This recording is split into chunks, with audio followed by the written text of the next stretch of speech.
पूर्व pro tem speaker और BJP विधायक रामेश्वर शर्मा का हमला, कांग्रेस के राष्ट्रीय अध्यक्ष के बयान पर बोला हमला। रामेश्वर शर्मा का बयान, कांग्रेस विदेशी हुकूमत के हिसाब से चलती है। कांग्रेस का जन्मदाता भी विदेशी हुकूमत है और कांग्रेस का नेतृत्व कर कर्तव्य विदेशी है। कांग्रेस का स्वदेशी भाव खत्म हो गया है।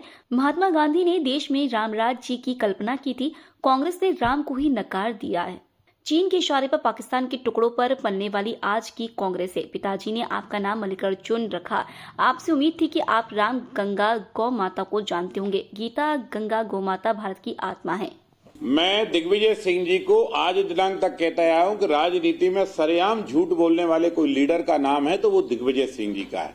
और दिग्विजय सिंह जी आपके नेतृत्व में नहीं बल्कि सुंदरलाल पटवा जी के नेतृत्व में बाबा साहब अंबेडकर की जन्मस्थली मऊ का विकास का श्री गणेश हुआ था।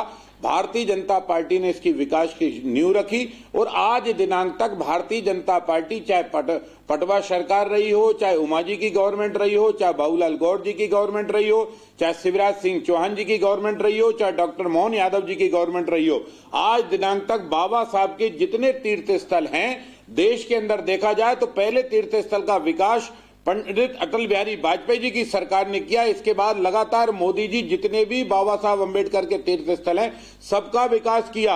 अरे कांग्रेसियों, मैं तो तुमसे पूछना चाहता हूं, तुमने पंडित जवाहरलाल नेहरू जी की प्रतिमा भोपाल की राजधानी में लगाई, श्रीमती इंदिरा गांधी जी की प्रतिमा लगाई, तुमने राजीव गांधी की प्रतिमा लगाई, क्या तुमने बाबा साहब अंबेडकर की कहीं किसी चौराहे पर प्रतिमा लगाई? बोर्ड ऑफिस पे भी जो चौराहे पर प्रतिमा बाबा साहब की विशाल लगी है वो भी भारतीय जनता पार्टी की सुंदरलाल पटवा की सरकार ने लगाई है।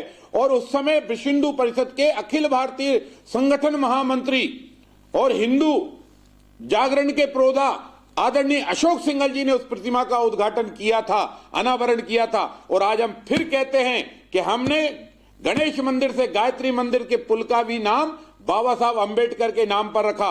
हम अंबेडकर जी के प्रति भरोसा रखते हैं, आस्था रखते हैं, संविधान में विश्वास रखते हैं। आप केवल अंबेडकर जी का अपमान करते हो, चुनाव हराते हो और दलितों को कुचलने का काम करते हो।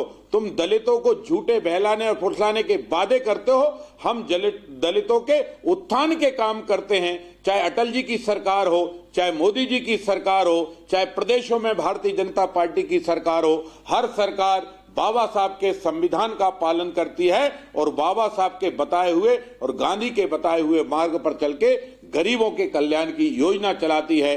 क्योंकि मेरी पार्टी के संस्थापक दीनदयाल उपाध्याय ने कहा था कि जब तक गरीबों का भला नहीं होगा, गरीब की झुग्गी पक्की नहीं होगी, गरीब के घर में दिया नहीं जलेगा, तब तक देश से अंधेरा नहीं भगेगा। और गरीब के घर का अंधेरा भगाने का काम मोदी जी कर रहे हैं।